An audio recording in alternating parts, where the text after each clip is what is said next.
Salutations amis fans du réalisateur mexicain le plus classe de la planète cinéma et bienvenue dans cette nouvelle émission review de l'univers du démoncornu.com placée sous le signe du Toro, El Toro Fuerte, puisque aujourd'hui nous allons parler de ceci. Regardez-moi ce putain de gros pavé. Le cabinet de curiosité de monsieur Guillermo del Toro. C'est donc un putain de gros bouquin, matez-moi l'épaisseur de ce machin, la taille de ce truc, la re-épaisseur de l'autre côté du bidule, enfin regardez-moi le format du truc, c'est juste absolument hallucinant. Donc c'est sorti, attendez, ce qu'il faut que je lise parce que de mémoire c'est juste, mais tout simplement, mais pas imprononçable, mais on peut pas le mémoriser. Donc ça a été publié en France chez Hodgin Molnin. Je me demande pas ce que ça veut dire, j'en sais rien du tout. Ça vaut la bagatelle somme de 50 balles. Ouais, je sais, c'est un peu cher, mais ça les vaut. Et c'est un gros bouquin, ma foi, basé donc sur le cabinet de curiosité de Guillermo del Toro. Mais plus que des photos de sa baraque, vous trouverez dedans vraiment, comment dire, tout ce qu'il faut savoir de près ou de loin sur le cerveau complètement dérangé et fascinant, tout ce qui est plus fascinant de ce réalisateur, ainsi que vous aurez droit également à un petit tour guidé dans les carnets de croquis de Guillermo del Toro, puisque si vous connaissez un minimum ce réalisateur, vous devez savoir que le mec est un autodidacte quasi fini et surtout que peut-être 10 ans avant de faire un film, il note dans des croquis plein de dessins préparatoires, des idées de storyboard, des idées de costumes, des idées de décors, des idées d'accessoires, d'armes à feu, ce genre de choses. Il compile tous ces trucs et au final ça nous donne un film, mais voilà, que reste-t-il de tous ces trucs vraiment qui donnent une idée vraiment du génie du bonhomme? Et c'est regroupé à l'intérieur. Donc dedans nous trouvons, histoire de vous faire un petit tour vraiment rapide du propriétaire, donc une galerie on va dire dédiée forcément aux inspirations, j'essaie de vous mettre voilà de la lumière graphique du personnage, donc ça va aussi bien pour les comics que pour la peinture, que pour les illustrations, que toutes ces choses là.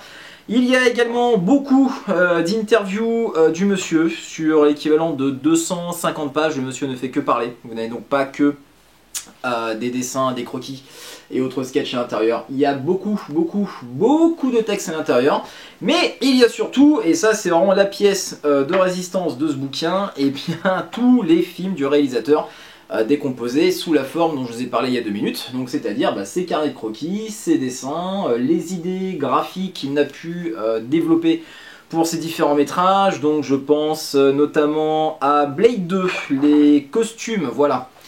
J'avais vu ça hier. Les costumes, on va dire des ninjas vampires du film Blade 2. Donc sur ce dessin-là, on voit la première, on va dire l'une des premières idées qu'il a eues pour les costumes des méchants du film.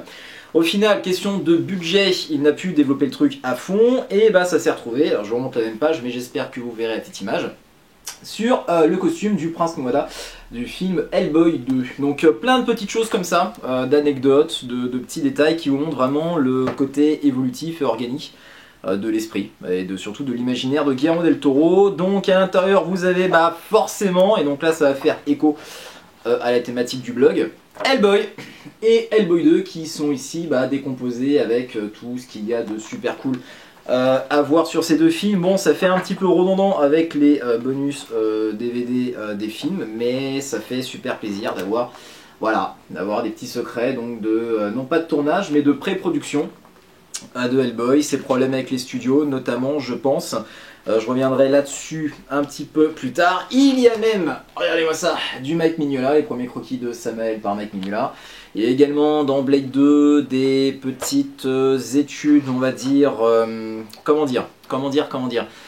des études de décomposition de mouvements réalisées par Mignola. Je pense donc, comme je disais il y a 2 secondes, à Blade 2, les moments où les vampires se font tuer. Donc ils se prennent une balle en argent et en fait ils se décomposent dans un certain sens et puis ils deviennent de la poussière.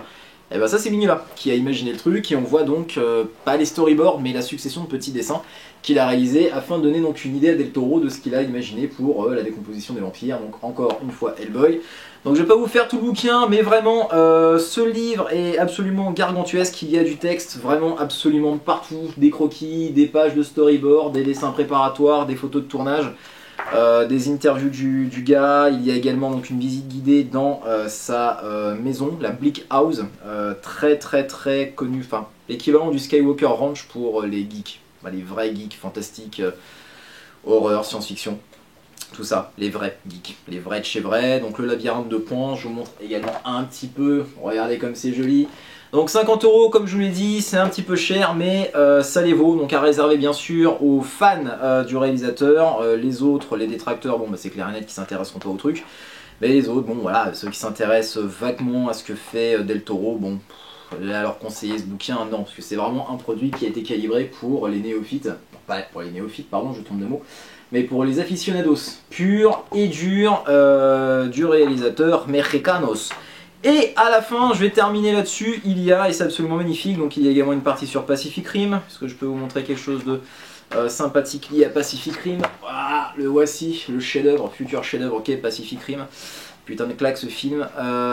Et à la fin, vous avez, alors là je pense que ça risque d'en intéresser certains, vous avez quelques pages sur le projet avorté, les montagnes hallucinées. Ceux qui suivent de près ou de loin l'actu cinéma, pas forcément l'actu Del Toro, hein, mais l'actu cinéma, doivent savoir qu'il n'y a pas si longtemps que ça, Del Toro avait trouvé donc un producteur, James Cameron, un acteur principal, Tom Cruise, et puis aussi Ron Perlman, bah forcément il le suit partout ce bonhomme, pour le tournage de son film Les Montagnes Hallucinées. Bon, manque de peau, la Fox, parce que James Cameron s'était engagé avec sa boîte de prod Searchlight Pictures, si j'ai pas de conneries, et la 20th Century Fox a laissé tomber au dernier moment, puisque le scénario était beaucoup trop dark, sombre pour le budget demandé par Del Toro. Je crois que c'était genre 130 ou 150 millions de dollars. Donc la Fox a demandé à Del Toro de revoir son scénario et de virer des trucs un petit peu trop glauques pour bah, voilà, attirer les ch'tis d'enfants dans les salles de cinéma. Il a refusé, donc du coup bah, le projet depuis est au point mort, malgré la présence de James Cameron à la production. Ce qui quand même n'est pas rien. Et par rapport à ça, justement, bah, la préface du bouquin est signée par James Cameron et la postface du bouquin est quant à elle signée par Tom Cruise. Deux vrais grands moments de lecture très émouvants et vraiment chargés, comment dirais-je, d'émotion et surtout de respect. Ce qui transparaît de ces... surtout un mec comme James Cameron, donc je parle pas de ses filles, mais je parle juste de la place qu'il occupe aujourd'hui à Hollywood. Voilà, le mec fait la pluie de beau temps quasiment. Et bah de voir 2 pages de texte par James Cameron où il scande et il hurle à la face du monde tout l'amour et le respect qu'il porte à Del Toro, à son imaginaire, à sa capacité d'imaginer un truc dans sa tête, de le transposer sur papier et d'en faire une version filmique quasi, on va dire, identique. Voilà, il dit même moi à l'époque de Terminator, j'ai pas fait un aussi meilleur film que Del Toro avec Chronos. Dans James Cameron quand même, ça vaut son pesant de cacahuètes. Donc voilà quelques-uns des merveilleux trésors que vous trouverez à l'intérieur de ce bouquin. Donc à conseiller à tous les vrais fans de Guillermo del Toro, et je suis sûr qu'il y en a, je suis persuadé de ne pas être le seul. Et à tous les autres, bah écoutez, je sais pas, aimez Del Toro, regardez des films de Del Toro, apprenez à l'aimer, et puis bah peut-être qu'après vous aurez envie de vous acheter ce bouquin. Allez, ciao tout le monde!